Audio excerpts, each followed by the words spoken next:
4 weeks. 4 weeks.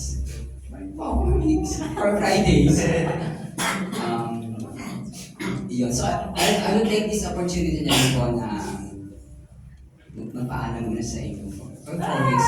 For Fridays lang. For Fridays. Actually, it was a struggle nung yesterday past, di ba?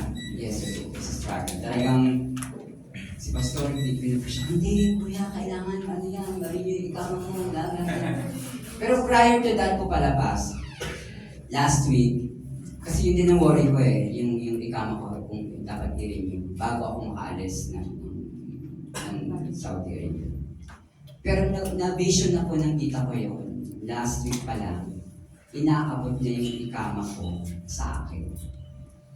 Hindi man siya yung digital na ikama. Ang inabot sa akin kahapon, papel, na print out yung GR namin.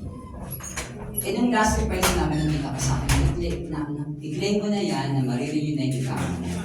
Ako po, sa sarili ko, sabi ko lang, parang nag-hold on pa ako.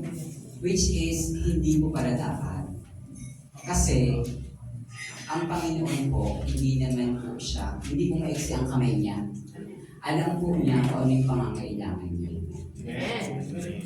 Yung sinabi ko na tita ko sa akin kahapon, kasi sinabi ko na sa kanya na, praise God, thank you tita sa mga prayers. Narinig na yung ikama ko. Sabi niya sa akin, tita mo na, hindi ko sa'yo sinabi na nagkaroon ako ng vision last week na narinig na yung ikama mo. Kasi ang sabi ko sa kanya, huwag muna natin i-claim. Biglang nag-sink in ngayon sa akin na, oo nga, bakit ko pinagdudahan yung kakayanan ng Panginoon sa buhay ko? Nag-guilty ako na parang, anak ako ng Diyos eh. I am a son of God. Kung ano yung kailangan ko, alam naman ng Panginoon ay bibigyan niya. Pero panghawakan niyo po yung Panginoon. Panghawakan niyo po yung pangako ng Panginoon. Ang dami pong pangako ng Panginoon. At isa nga doon yung kahapon na talagang sabi ko, praise God. Actually, hindi ko po finalo up yung renewal ng ikama ko. Kasi ang sabi ko sa akin ng GR namin, marirenew yan, 3 months.